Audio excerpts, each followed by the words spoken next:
টুনি কাকুলির বাড়ি থেকে যা টাকা পায় তা দিয়ে কোনো রকম সংসার চালায়। মা, আমরা তো সবাই খাচ্ছি, কিন্তু তুমি কেন খাচ্ছ না মা? তোরা খেয়ে নে মা, আমি পরে খেয়ে নেব। আমার এখন খেতে ইচ্ছে করছে না। না না মা, তোমাকেও আমাদের সাথে খেতে হবে। আমাকে হাঁড়িটা দাও, আমি তোমাকে খাবার বেড়ে দিচ্ছি। টুকি, এত পাকা পাকা কথা না বলে চুপচাপ খেয়ে নে তো। টুকি মায়ের কোনো কথা না শুনে চুপচাপ হাঁড়িটা নেয়, আর হাঁড়িতে দেখে কোনো খাবারই নেই। মা, হাঁড়িতে তো কোনো খাবারই নেই, আর এই জন্য তুমি আমাদেরকে মিথ্যে কথা বলছো।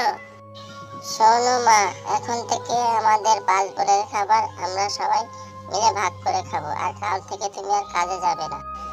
আমরা কাল থেকে পরিশ্রম করে যে টাকা পাবো, আর সেই টাকা দিয়ে বাবার চিকিৎসা করাবো আর সংসার চালাবো। টুকি, তোরা তো এখনো অনেক ছোট, তোমার কাছে অনেক ছোট মনে হয়, কিন্তু এখন আমরা অনেক বড়। মেয়েদের মুখে এমন কথা শুনে টুনি আর না করে না, আর এদিকে টোনা দেখে বসে বসে চোখের জল। এরপর সবাই ঘুমিয়ে থাকে, আর এদিকে টোনা না ঘুমিয়ে অতিরিক্ত চিন্তা করতে থাকে, আর চিন্তা করার কারণে টোনা হার্ট অ্যাটাক করে, তারপর টোনা মারা যায়। টোনা, তুমি কথা কেন বলছো না? টোনা, তুমি কথা বলো টোনা।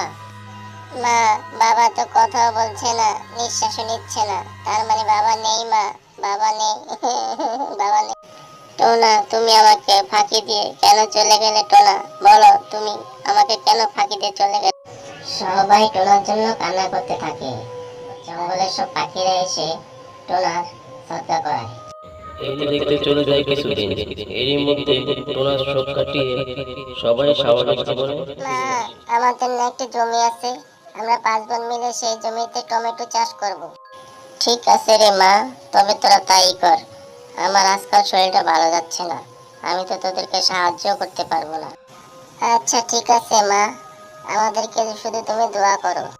ঠিক আছে রে মা, তোরা যা, আমি তোদেরকে প্রাণ খুলে দোয়া করব। 5 বোন মিলে জমিতে যায়।